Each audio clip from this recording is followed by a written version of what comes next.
자, 두 번째로 지질시대. 자, 앞 시간에 우리가 화석에 대해서 배웠는데, 자, 지질시대.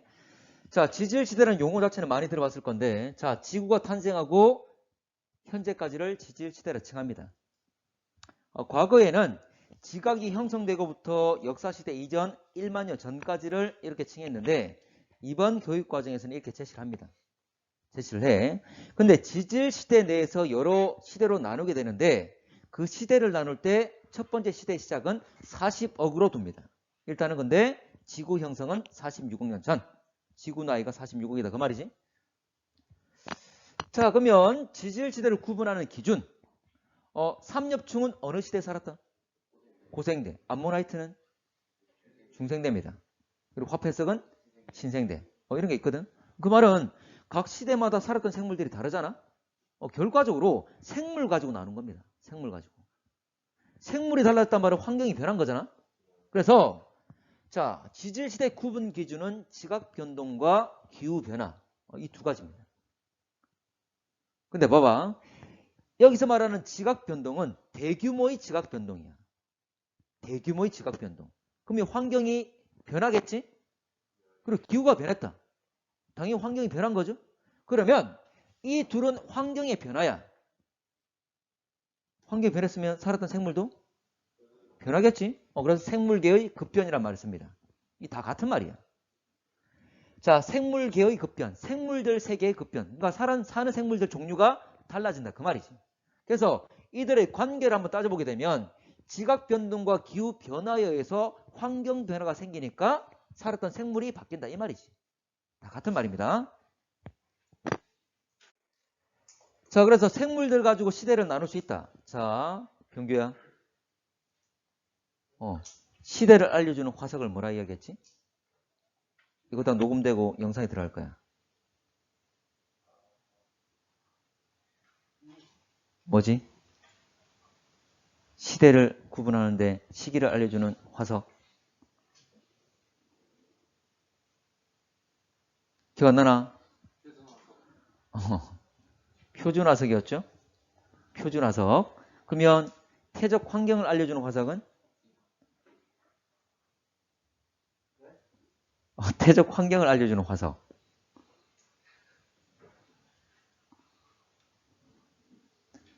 자, 무슨 화석? 시성화석. 좋아. 자, 갑니다. 자, 지질시대 단위. 지질시대 단위. 자, 그리고 아까 고생대, 중생대, 신생대. 대가 있잖아, 맞지? 근데 대보다 좀 더 큰 단위가 뭐냐면 누대가 있습니다. 대를 누적시켰다. 그 말이지. 대를 누적시켰다. 자, 그래서 이 누대를 좀 더 세분화시키면 그래 대가 되는 거고, 대를 다시 또 나누면 기가 있습니다. 대표적으로 중생대 보게 되면 쥐라기, 백악기, 트라이아스기. 물론 트라이아스기가 제일 먼저고, 그래서 트라이아스기, 쥐라기, 백악기 이런 기가 있어. 아까 여러분 봤지만 네오기, 팔레오기, 또 제4기 이런 것도 있었지. 이거 신생대를 나누는 거. 그래서 원래 대, 기, 세, 절 쭉 더 있는데 몰라도 돼. 기라 하더라도 그런 명칭이 나오면 어느 대인지만 알면 돼. 그 정도만. 자, 넘어가겠습니다.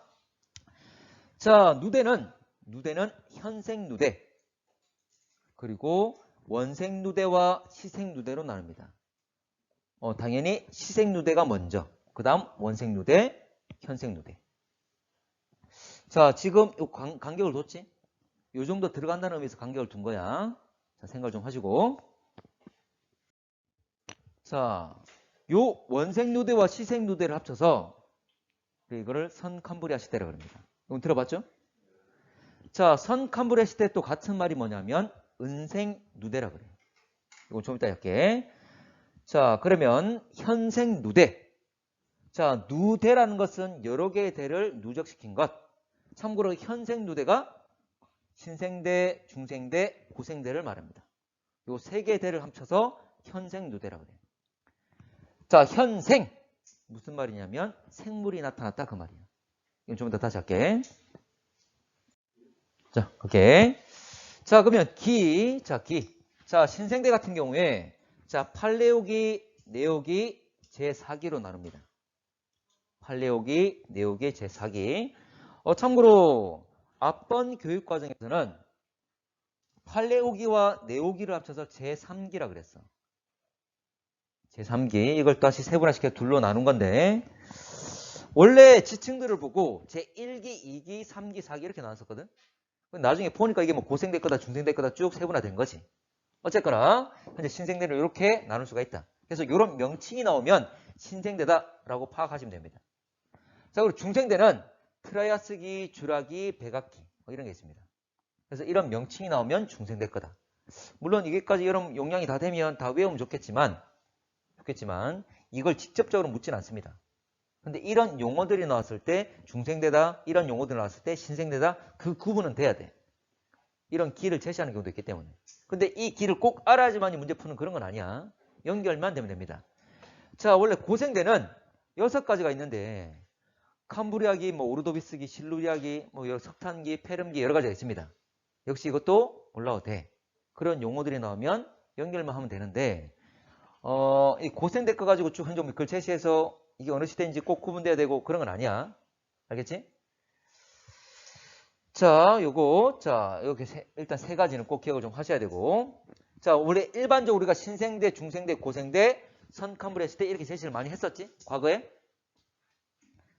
자, 누대는 다른 말로 이언이라 하기도 합니다. 단이야, 단이. 누대는 다른 말로 이언이라 하기도 한다. 그래서 현생 누대를 현생 이언이라 그럽니다.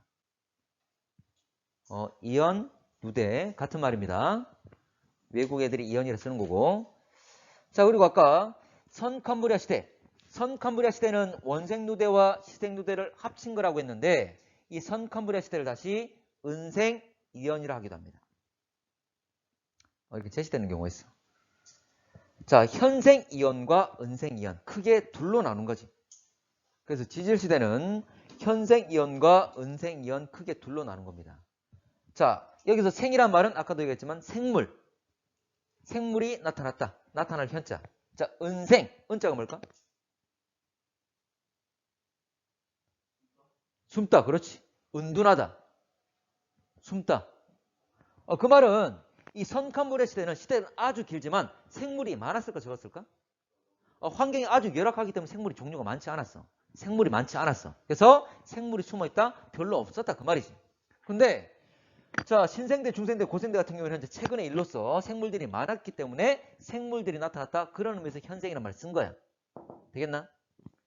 자, 넘어가도 됩니까? 경규야, 넘어가도 되나?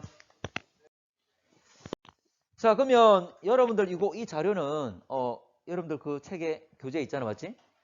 이거 다 외울 거 아니야? 외울 거 아닙니다. 일단 대를 잘 기억하시고 신생대와 중생대 같은 경우에 이런 기 나오면 일단은 연결만 되면 됩니다.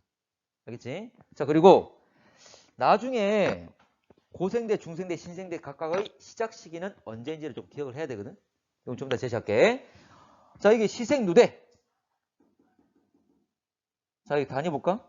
이 3600대 있는데 초시생대와 고시생대 이런 거 몰라도 돼. 자, 초와 고시생대 3600대 있는 단위가 얼마나 돼 있죠? 100만 년. 그러면 3600, 100만 년은 다르게 고치면 어떻게 돼? 36억. 맞지? 근데 이거 하나만 적어 놓읍시다. 초시생대 시작은 4000입니다. 4000. 작년 수능 문제에 요걸 좀 알았어야 됐어. 작년 수능 문제. 자, 40억. 4100만 년이니까 40억이죠? 그래서 우리가 나누고 있는 시생누대 시작은 40억이다. 근데 아까 보면 원래 지구 형성은 언제라고? 46억. 그러니까 지각이 만들어지고 원래 지구 형성 과정 보게 되면 작은 행성들이 뭉쳐가지고 만들어지거든. 서로 뭉치는 과정에서 충돌하는 과정에서 많은 열이 발생하기 때문에 다 녹아있는 상태였어. 그래서 그걸 처음에 이야기했던 게 마그마 바다라 그랬지. 시간이 지나서 굳게 되면 지각을 만들면 그때부터 어느 정도의 환경이 만들어진 거지. 그걸 바로 시생누대라 이야기한 겁니다. 되겠나? 그래서 지구의 나이는 46억이지만 시대의 시작은 40억. 됐지? 그러면 아까 물어볼게. 아까 시생누대와 원생누대, 현생누대 이 중에 가장 긴 건 누구야? 시간적으로 가장 긴 건? 4000, 2500, 500. 누가 가장 길죠? 시생누대가 가장 깁니까? 이 둘 얼마야? 40억과 25억. 5.4억. 원생이 가장 길지. 40억, 25억. 차이 얼마야? 15억이죠? 여기는 25억부터 5.4억. 약 20억이지? 여기는 약 5.4억. 됐나? 그래서 작년 수능 문제에 요거 명칭 다 빼고 그래프, 막대 그래프 한 다음에 길이를 쭉 제시했었어. 가장 긴 놈이 누구다? 원생누대. 이걸 알아야지만 구분이 돼야지만 문제 풀 수 있었거든. 이게 되나? 오케이. 자, 넘어가 됩니까? 자, 그러면 지질시대 생물과 기후. 자, 이게 다 오늘 이거 하고 가자. 자, 일단 시대. 잠깐만. 자, 일단 쓸 내용들 시대와 동물과 식물 그리고 기후 이런 거 쓸 겁니다. 시대라는 것은 어느 시대 뭐 고생대든 중생대 이런 거 쓸 거고 어떤 동물들이 어떤 식물들이 번성했는지를 쓸 거야. 자, 갈게. 먼저 신생대, 중생대, 고생대, 선캄브리아 시대. 일단 이렇게 나누겠습니다. 자, 그럼 이렇게 쭉 나눴을 때 자, 아까 선캄브리아 시대는 시작은 40억이라고 그랬지? 자, 고생대 시작은 얼마냐면 5.4억이야. 그리고 중생대 시작은 2.5억. 그리고 신생대는 0.66억. 6,600만 년이죠? 그 재료가 되겠지? 자, 근데 요 숫자들은 기억해야 돼. 참고로 이 숫자를 직접 묻지는 않아. 직접 묻진 않지만 예를 들어서 3억 년 전에 이야기다라고 했을 때 3억 년 전이면 언제죠? 고생대. 2억 년 전이다 하면 중생대. 이렇게 구분이 돼야 되는 거지. 그래서 이걸 직접 묻진 않지만 대략적인 시기를 알고 있어야지만 현재 문제를 풀 수가 있는 거야. 되겠지? 자, 그러면 생물, 동물까지만 쓰게. 동물까지만 쓰고 여러분 필기하게 할게. 자, 동물. 자, 번성했던 동물들인데 참고로 아까 선캄브리아 시대는 원생누대와 시생누대로 나눈다 그랬지? 참고로 시생누대가 먼저인데 당연히 이 시기는 과거. 초기의 동물들은 하등 동물들이겠죠? 단세포 동물들이겠지? 특히 최초로 광합성했던 애가 누구야? 남세균, 남조류 이런 애들이야. 그래서 스트로마톨라이트 이게 뭐냐면 남세균이 만든 태적 구조가 바로 스트로마톨라이트입니다. 남세균, 남조류가 만든 거. 되겠나? 우리나라에도 많습니다. 자, 그리고 좀 더 진화한 것, 원생누대에는 이제는 다세포 생물들이 번성을 해. 근데 그 역시 하등 동물들이겠지? 발달 많이 못한 애들이야. 그래서 뭐 말미잘 같은 것, 지렁이 같은 뭐 광장동물 이런 애들이지. 특히 이런 애들이 많이 산출된 에디아카라 동물군 화석군이 있습니다. 미국의 호주의 서부 지역인데 현재 그 지역에 여러 동물들 화석이 같이 출몰했어. 그래서 이런 용어들이 나와. 그래서 이런 용어들이 나오면 어느 시대라는 건 대략적으로 구분만 되면 됩니다. 자, 고생대는 삼엽충 유명하죠? 자, 잡아. 잠깐만. 삼엽충을 이렇게 새로 쓴 이유는 뭐냐면 삼엽충 고생대 시간이 긴데 초기부터 끝까지 다 번성했다 그 말이야. 됐나? 자, 근데 필석은 초기에 갑주원의 중간쯤에 방추충은 거의 끝 무렵에 번성을 했다. 이런 의미를 쓴 겁니다. 위로 올라가서 최근이 되고 있는 거지. 그리고 방추충은 다른 말로 푸줄리나라고도 합니다. 자, 중생대는 대표적인 누가 있죠? 공룡, 또 암모라이트. 좋아. 공룡도 전시대, 암모라이트도 전시대. 그런데 시조새는 중간쯤에 번성합니다. 파충류에서 조류가 되는 현재 그 중간쯤에 있는 거지. 자, 그리고 신생대는 화폐, 동그란 것 동전 모양의 화폐석과 그리고 매머드, 맘모스죠. 이게 포유류가 번성합니다. 일단 이거만 쓸게. 자, 그러면 나머지 할게. 자, 근데 동물에서 아까 참고로 식물 갑니다. 식물. 자, 식물은 당연히 선캄브리아 시대에 식물은 없었습니다. 식물이라면 육지로 나와야 되는 거지. 근데 일단 이 선캄브리아 시대는 아직 오존층이 제대로 발달되지 못했어. 그럼 자외선을 막아줄 수가 없었다는 거지. 근데 물이란 놈이 자외선을 막아주잖아. 그래서 생물들이 먼저 물속에서 먼저 나타났던 거였어. 근데 충분히 산소가 만들어지고 오존층이 만들어지면서 이제 육지로 나오는 거지. 그게 고생대 중기쯤 됩니다. 고생대 중간쯤부터 식물이 나타나게 되는데 이때 동물 역시 육지로 나오기 시작해. 고생대 중기 이후부터. 되겠나? 자, 여러분 고생대 하면 번성했던 식물 뭐 있을까? 고사리 같은 애들은 뭐라 하지? 양치식물이 하지. 이끼나 고사리 같은 애들 양치식물이 번성합니다. 이때 고사리가 엄청나게 번성을 해. 우리나라 역시 이 당시에 고사리들이 아주 번성을 했죠. 이것들이 쌓여가지고 퇴적화 과정 거쳐 탄화 과정 거치면서 석탄으로 나타난 거지. 석탄. 자, 중생대 식물하면 거치식물. 거치식물. 자, 그리고 신생대는 속시식물. 자, 꽃 가루 자체가 어디 있는지를 알려주는 거지. 자, 참고로 식물 같은 경우 보면 뭐 꼭 가루라기 하기보다는 식물에 보게 되면 여러분들 사람은 동물로 본다면 난자 같은 자 그게 시방 그 안에 있는지 밖에 있는지 그에 따라서 거시와 속시로 나눈 거지. 자, 대표적인 거시 식물이 뭐 있죠? 요즘 참고로 요즘 막 꽃가루 많이 날리잖아. 누구의 꽃가루야? 소나무. 그래서 소나무 같은 애들 그리고 은행나무 같은 애들 이게 바로 대표적인 거시 식물이지. 그 외에는 대부분 다 속시죠. 됩니까? 자, 기후 갑니다. 기후. 자, 기후는 대체로 다 온난했습니다. 다 온난했습니다. 대체로 다 온난했는데 신생대 가게 되면 온난하다가 점차 추워집니다. 그런데 대체로 다 지금보다는 다 온난했어. 대체로 지금보다 온난했다. 자, 그러면 근데 중간중간 일시적으로 추웠던 시기들이 있지.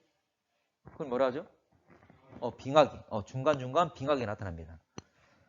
자, 선카물의 시대 중간쯤에 그리고 끝 무렵에 나타나고 자, 글자는 크게 썼지만 이 전체 기간을 말하는 게 아니라 선카물의 시대 중기쯤에 그리고 말기쯤에 일시적으로 나타났다 그 말이야. 그리고 고생대 역시 중간쯤에 끝 무렵에 나타납니다. 자, 선카물의 시대나 고생대 때 빙하기가 있었지만 중생대 때는 빙하기가 한 번도 없습니다. 가장 온난한 시기예요. 빙하기가 한 번도 없어. 가장 온난한 시기. 그래서 이것도 기억하셔야 돼. 이거 가지고 문제화시켜서 나오는 경우가 있어. 가장 온난한 시기로 빙하기가 없었다. 자, 신생대 보게 되면 초기에는 온난했다가 점차 나중에 한랭해지는 거잖아. 그래서 신생대 끝무렵 보게 되면 빙하기와 간빙기가 계속 반복됩니다. 그래서 신생대 끝무렵에는 빙하기가 4번, 간빙기가 3번 이렇게 나타났습니다. 그래서 그때 빙하기와 간빙기가 반복되었다는 거지. 끝무렵에 자, 빙은 빙하기, 간은 간빙기.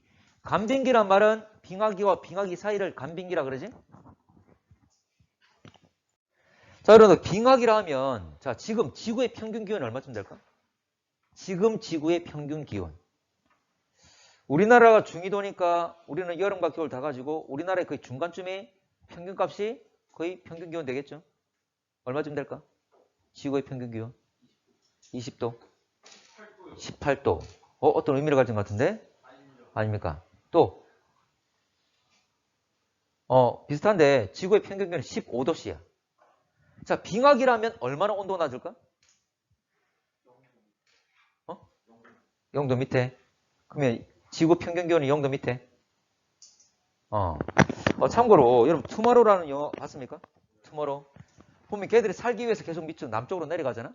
그래서 제가 거의 영화의 끝 무렵 보게 되면 끝장면 보게 되면 기억날지 모르겠지만 멕시코 국경을 막 넘어가거든.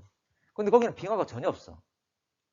그래서 빙하기라는 건 지구 전체가 다 빙하로 덮이는 게 아니라 자, 빙하가 지금 양쪽 극지방에 있는데 이 빙하가 덮은 영역이 더 넓어질 뿐이야. 역시 중간에 있는 적도는 얼어 안 얼어? 이거 우리 예전에 설명했었네. 대륙 이동설 할 때. 백연이가 제시했던 대륙 이동 하면서 빙하의 흔적. 인도 지역에 빙하가 만들 수 있어 없어? 없는데 있단 말은 그건 원래 고위도에 있다가 넘어왔던 것. 이거였잖아. 맞지? 자, 참고로 지금보다 약 2도에서 7도가량 낮은 시기를 빙하기라 그럽니다. 빙하 면적이 좀 더 넓은 시기. 지구 전체가 얼은 경우는 없다. 자, 참고로 육지에 살던 애들이 공룡. 또 누가 있을까? 육지 사는 애들. 시조새 또 매머드. 식물은 다 육지겠죠? 됐나?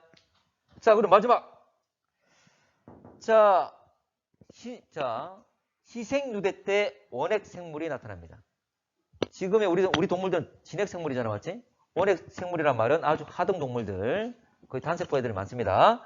그리고 에디아카르 동물군에 있던 애들, 아까 강장 동물이나 말미잘 같은 애들, 요거 다세포 생물이라고 그랬지? 이때 출현합니다. 이 용어들은 써놓읍시다. 자, 오늘 여기까지 할게. 자, 좀 전에 설명했던 각각 시대의 대표적인 동물들인데 요거는 그림만 나오더라도 누군지를 구분하셔야 됩니다. 그래서 이 정도는 꼭 기억을 좀 하셔야 돼요. 그리고 여러분들 42페이지 보충교재 42페이지 보게 되면 스트로톨라이트와 에디아카라 동물군이 있지? 일단 뭐 그림으로도 어느 정도 좀 파악을 해야 되겠지만 일단 스트로톨라이트나 에디아카라나 이런 용어들이 나왔으면 어느 시대인지를 연결지어서 생각을 해내야 됩니다. 그 외에 여기 나와 있는 화석들은 꼭 기억을 좀 하셔야 돼. 참고로 방추층과 화폐석 같은 경우에 잘려있는 형태를 띠고 있는데 원래 모습이 이렇게 잘려있는 모습이 아니라 내부의 구조를 보여주기 위해서 그 단면을 보여준 겁니다. 내부에. 그리고 하나만 더 얘기하면 방추층은 방추 형태. 방추라는 것은 여러분들 원통형을 띠고 있지만 양쪽이 뾰족한 그런 모습을 띠고 있는 거지. 그걸 방추형이라 그러지. 뭐 럭비공인데 양쪽이 현재 럭비공인데 전체로 둥근 형태인 것. 그런 것들. 그걸 우리가 방추형이라 그러지.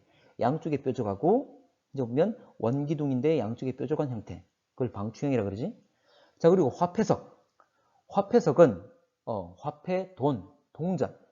동전 모양과 닮았다 해서 화폐석이라는 거야. 화폐석. 자, 그리고 필석 같은 경우에는 자, 이 온전하게 전체 모습으로 나오는 게 아니라 밑에 달려있는 촉수 형태, 뾰족뾰족한 이런 것들이 현재 부분적으로 나타납니다.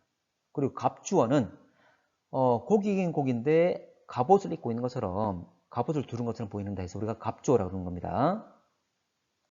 자, 그리고 시조새 같은 경우에는 조류와 파충류의 현재 보면 특징들을 고루 가지고 있지. 말 그대로 새의 시조 그 말이지.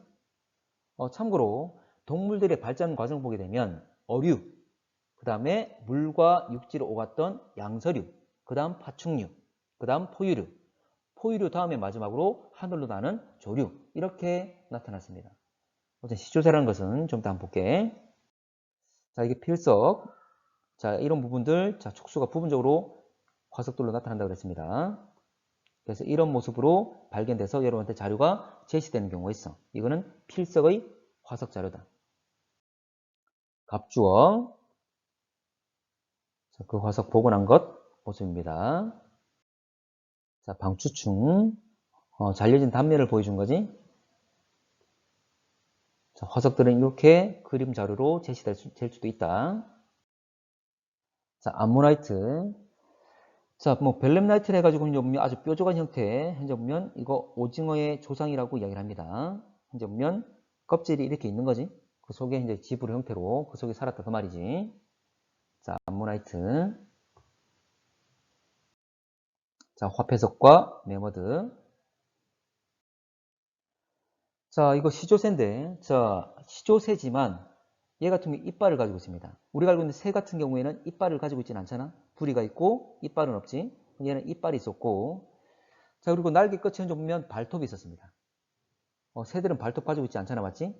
이제 날개 쪽에는 발톱이 없지. 근데 얘는 발톱이 있었고, 근데 척추를 가진 긴 꼬리뼈, 긴 꼬리를 가진 건 이건 역시 파충류의 특징. 그리고 깃털을 가진 것들은 새의 특징이 되겠지. 그래서 시조새라 그럽니다. 특히 중생대는 우리가 트라이아스기, 쥐라기, 백악기로 나누게 되는데 그 중간 시기인 쥐라기 때 번성했던 애들이야. 자, 성칸벌레 시대부터 현재까지 쭉 나와 있는데 자, 이 빨간색이 뭐냐면 평균 기온입니다. 그래서 현재 위로 올라와 있다면 따뜻한 시기고 아래로 내려갔다면 추웠다 그 말이지. 참고로 지금의 평균 기온은 15도씨 정도야. 그래서 아래쪽에 있단 말은 한랭했던 시기들을 나타내고 있는 거지. 겠죠? 그래서 이렇게 온도가 낮던 시기들은 바로 빙하기를 의미하겠지? 참고로 빙하기라는 것은 지금보다 한 2도에서 7도가량 낮았던 시기야. 평균 기온이. 지금의 평균 기온이 15도씨인데 한 2에서 7. 그 말은 한 평균 한 5도씨 정도 낮았던 시기를 말하겠지? 대략적으로. 자, 빙하기들. 참고로 신생대 끝 무렵에는 여러 번의 빙하기 있었지? 자, 빙하기와 간빙기가 반복되어 나타났다고 그랬습니다. 자, 고기후 연구. 자, 기후라는 것은 현재 보면, 자, 뭐, 기온이 어느 정도 됐었고, 그리고 습도는 어느 정도 했는지, 뭐 건조했는지, 습했는지, 이런 걸 말하겠지? 과거의 기후를 알아내는 방식인데, 자, 화석 연구. 자, 화석 가지고 기후를 알 수 있다. 이거는 환경을 알 수 있는 거지. 특히 시대를 알려주는 화석을 뭐라 그랬죠? 시자가 들어간 데서 이렇게 헷갈리는 경우 있다 그랬지? 시대를 알려주는 건 표준화석. 그리고 기후나 지역적인 환경을 알려주는 것은 시상화석이라고 그랬습니다. 그래서 화석 연구에 쓰이는 것들 바로 대표적으로 시상화석이 되겠지. 자, 시상화석 하면 두 가지는 꼭 기억하라 그랬죠? 산호와 고사리. 산호는 얕고 따뜻한 바다였고 고사리는 현재 육지인데 온난하고 습하다 그랬지? 고온다습한 육지의 환경을 알려준다 그랬습니다. 자, 그 외에도 자, 볼게 이게 산호. 현재 산호의 모습인데 자, 산호는 과거 고생대 때부터 번성했던 애들인데 현재까지 다 남아있죠? 자, 고기후 연구 다시 한번 볼게. 시상화석 산호와 고사리라고 그랬고 현재 산호의 화석들 이거 다 산호의 화석입니다. 역시 마찬가지. 자, 이건 고사리. 고사리. 근데 이거는 원래 고사리가 있는데 그거를 자, 삶은 다음에 말려서 건조시킨 다음에 다시 우리가 살짝 데쳐 먹는 게 바로 고사리 나물이죠. 원래 모습, 이 모습. 자, 이게 막 갓 올라온 순. 이걸 따가지고 우리가 나물로 먹는 거고, 얘가 이제 보면 이 순이 쭉 펴지게 되면 잎이 펴지는 거지. 잎이 말려있는 형태야. 얘가 펴지게 되면 이렇게 되는 거지. 그래서 이 모습으로 과거에 번성을 했고, 화석들이 많이 남아있지. 이게 바로 고사리의 화석들. 고생대 때 번성했습니다. 자, 꽃가루 화석. 자, 야자수 같은 경우에는 열대 환경에서 잘 자라잖아. 각 식물마다 번성하는 한쪽 보면 잘 사는 그 환경이 다 다르지. 그러면 꽃가루라는 것은 결과적으로는 식물의 종류를 의미하는 거고 식물마다 잘 살 수 있는 환경이 다 다르기 때문에 이 화석 가지고 꽃가루 가지고 현재 꽃가루 화석 가지고 어느 식물들이 어디에 번성했는지 과거에 어느 환경이 있는지를 알려준다는 거지. 그래서 퇴적 당시의 식물의 분포를 알 수 있다. 근데 식물의 종류마다 살았던 환경이 다르기 때문에 과거의 기후를 알 수 있다 그 말이지. 자, 넘어갈게. 자, 해양 생물의 화석. 자, 해양 생물의 화석에서 물론 생물의 종류 가지고 뭐 따뜻한 물이었다, 차가운 물이었다, 수온은 어느 정도 파악을 가능하겠지만 그것보다는 자, 화석에서 뭘 보냐면 해양 생물 화석. 자, 화석 속에 남아있는 성분의 바로 산소값. 자, 산소는 질량수가 18인 것도 있고 16인 것도 있습니다. 대부분이 16인 게 대부분인데 이걸 질량수라 그런다. 참고로 질량수라는 것은 자, 우리가 원자를 보게 되면 원자, 가운데 원자 핵이 있고 주변에 전자들이 존재하는 거죠. 자, 근데 원자 핵은 양성자와 중성자로 존재합니다. 자, 수소 같은 경우에는 우리가 1번, 자, 헬륨은 2번, 뭐 리튬은 3번 이렇게 번호를 매겨놨잖아. 각 원자마다 원소마다 번호가 있는데 원소의 번호는 뭐냐면 그놈들이 가지고 있는 양성자의 수야. 양성자를 한 개 가진 애들을 우리가 수소, 두 개를 가진 애들을 헬륨, 세 개 가지고 있으면 리튬 이렇지. 근데 기본적으로 중성을 띠고 있기 때문에 양성자와 전자의 수가 동일하게 존재를 하지. 근데 자, 원자 핵 속에 있는 중성자는 아주 다양한 수로 존재할 수 있습니다. 물론 그 대부분이 양성자 수와 중성자 수가 거의 비슷하게 있어. 거의 동일하게 있습니다. 그런데 간혹 중성자 숫자가 다르게 존재하는 경우가 있어. 참고로 자, 산소 같은 경우에는 8번이지. 산소가 원소 번호 8번인데 8번이란 말은 양성자가 8개 있어. 그러면 그와 비슷하게 중성자도 8개를 가진다는 거지. 근데 양성자, 중성자, 전자 이들의 질량을 따져보게 되면 양성자와 중성자는 질량이 비슷합니다. 근데 전자는 거의 한 1800분의 1밖에 안 돼. 전자는 아주 가볍다는 거지. 그래서 질량을 따져볼 때는 전자는 무시합니다. 그러면 이 질량 값을, 이 질량수라는 것은 양성자 수와 중성자의 수야. 그러면 아까 산소는 8번이니까 양성자 8개, 중성자도 거의 8개 있는 8개. 8개니까 질량수가 16인 거지. 근데 대부분이 16이지만 아주 소량이 양성자는 8개고 중성자가 9개, 10개 이렇게 존재하는 경우가 있다는 거지. 그 중에 양성자, 자, 산소 중에 양성자는 기본적으로 8개고 중성자가 10개인 게 18. 8과 10개니까 18. 18개 되는 게 바로 여기 나오는 자, 산소 18로 표현한 겁니다. 몰라도 됩니다. 몰라도 돼. 자, 어쨌거나 질량수라는 건데 18로 무거운 것도 있고 16으로 원래값 대부분이 16이고 일부 무거운 애들이 18을 띠고 있는 애들도 있다. 물론 17도 있습니다. 자, 이 질량수는 양성자수와 중성자수를 합친 것. 자, 자세히는 몰라도 됩니다. 그 정도로만 아시고. 자, 그러면 자, 산소 중에서도 16자리인 의 비율, 개수에 대해서 18을 띠고 있는 개수, 16을 띠고 있는 개수 대 18을 띠고 있는 개수. 이거 분수값이지? 이 비율값이 바로 현재 보면 18, 5, 슬래시 16, 5 각 이렇게 표현한 거야. 16의 개수에 대한 18의 개수가 얼마나 되는지. 자, 이 값은 온도에 비례합니다. 온도에 반비례합니다. 온도에 반비례. 해양 생물 화석에 있는 자, 산소 동위원소라 그래.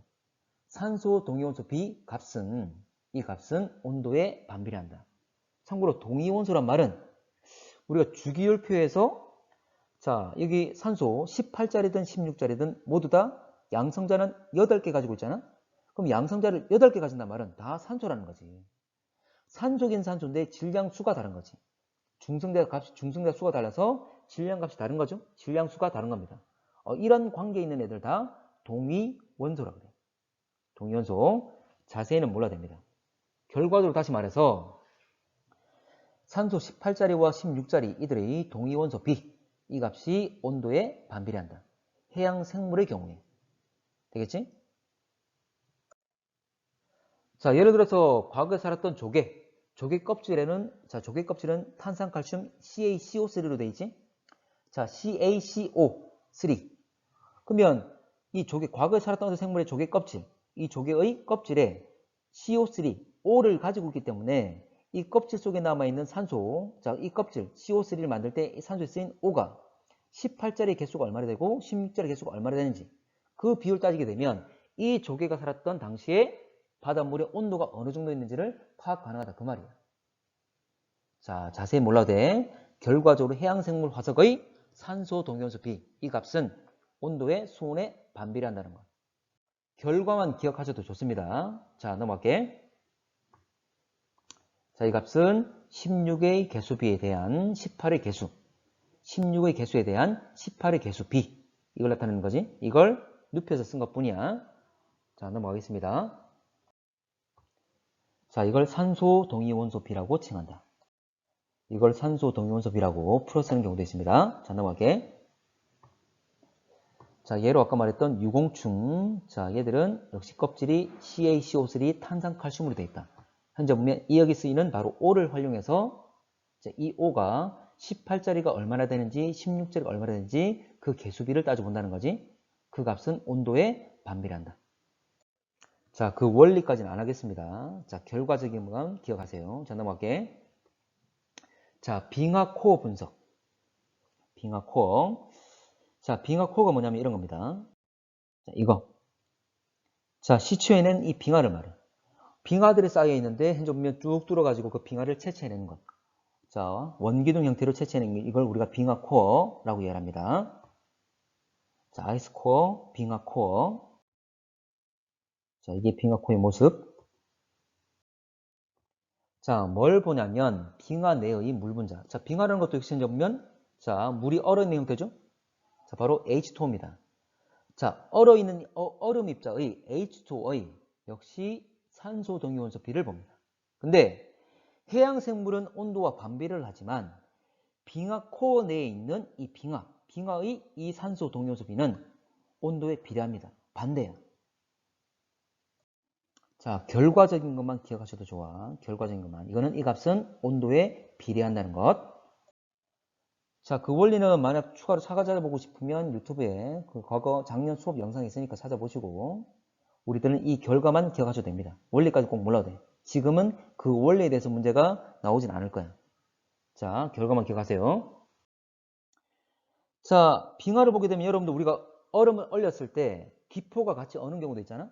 마찬가지로 빙하라는 것은 눈들이 쌓여가지고 눈이 내려가지고 쌓이면서 그 당시에 공기가 눈 입자 사이에 현재 보면 그 안에 갇히게 되면서 같이 어는 경우가 있겠지?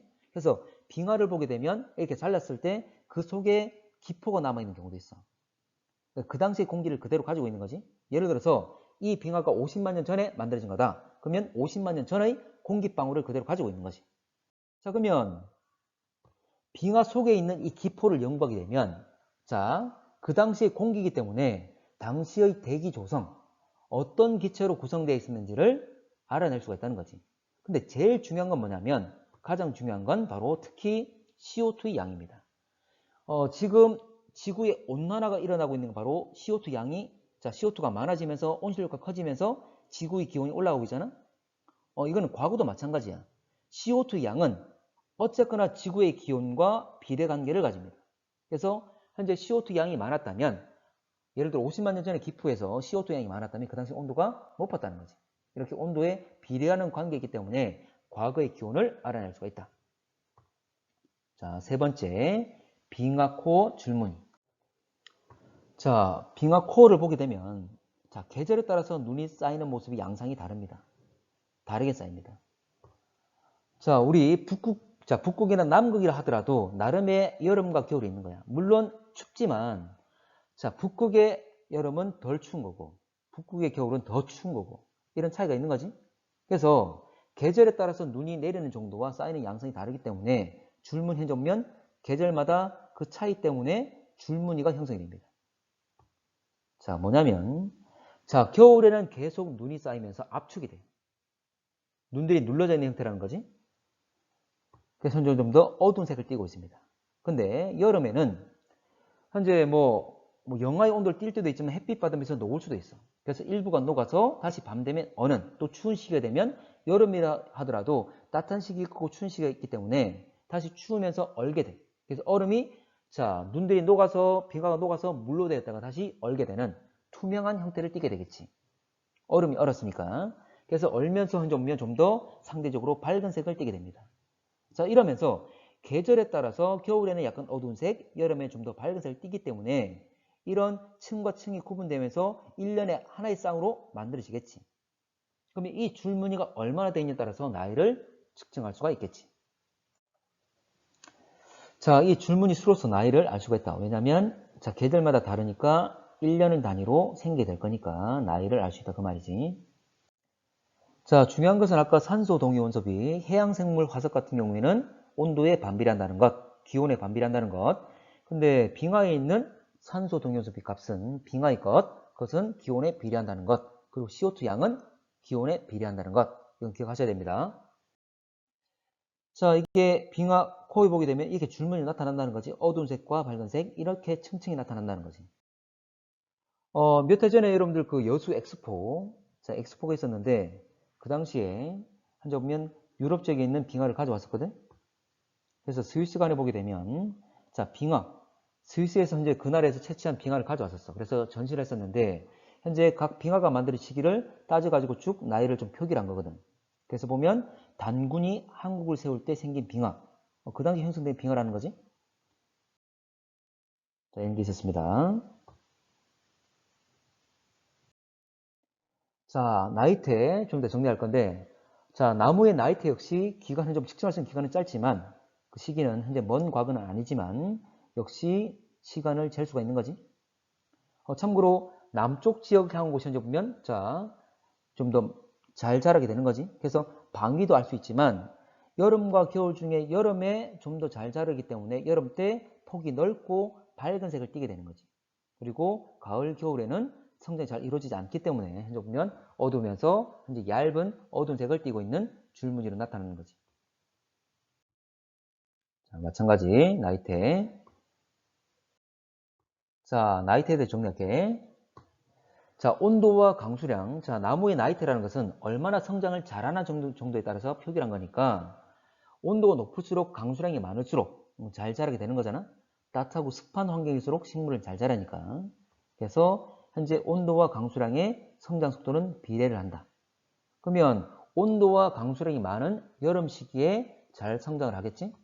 그래서 나이테의 폭이 넓게 형성이 된다. 그래서 온도 강수량과 성장 속도와 나이테의 폭은 서로 비례하는 게 있지. 이렇게 눕혀놓은 거, 이 기호는 비례관계임을 나타내는 기호지. 자, 봄과 여름에는 넓고 밝은 색을 띠게 되는 거고, 그리고 가을과 겨울에는 좁고 어두운 색을 띠게 되는 거지. 자, 지질지대 퇴적물. 자, 뭐냐면 빙하 퇴적물, 암염, 석탄. 자, 빙하 퇴적물은 빙하에 의해서 퇴적된 물질들을 말해요. 빙하에 의해서. 그러면 어쨌거나 빙하 퇴적물이 있단 말은 과거에 이 지역에 빙하가 형성되었다, 그 말이 되겠지? 그 말은 한랭한 기후였음을 알려주는 거지. 빙하가 존재했었으니까. 자, 그리고 암염. 암염이 뭐냐면 이 대표적인 자 화학적 퇴적암이잖아. 어쨌거나 물속에 녹아있던 애들이 현재 오면 자 증발돼서 이것들이 남게 되는 거지. 그 말은 기존에 뭐 호수나 좁은 바다가 있었고 이것들이 증발돼서 다 물이 날아갔다. 그 다음에 그 속에 물속에 녹아있던 애들이 현재 오면 앙금을 만들게 되고 땅속에 묻혀있는 형태지. 어쨌거나 호수나 바다가 다 말라버릴 정도로 건조한 환경이 있다는 걸 알려주겠지. 자, 그리고 석탄. 석탄은 식물들이 쌓여가지고 탄화가 거치면서 된 거잖아. 그러면 석탄이 그렇게 많이 나올 정도면 식물들이 아주 번성했던 지역을 말하겠지. 그럼 식물이 많이 번성했단 말은 식물이 잘 자랄 수 있는 환경인 습하고 아주 따뜻한 환경이라는 거지. 온난수변, 고온다습한 환경이었음을 알려주는 거지. 자, 됐나? 자, 이게 암염. 참고로 우리나라는 소금 얻을 때 천일염, 바닷물 가둬가지고 증발시켜서 얻지만 뭐 유럽이나 한쪽 보면 자, 남미 같은 경우에는 땅속에 묻혀있는 이렇게 암염을 캐기도 합니다.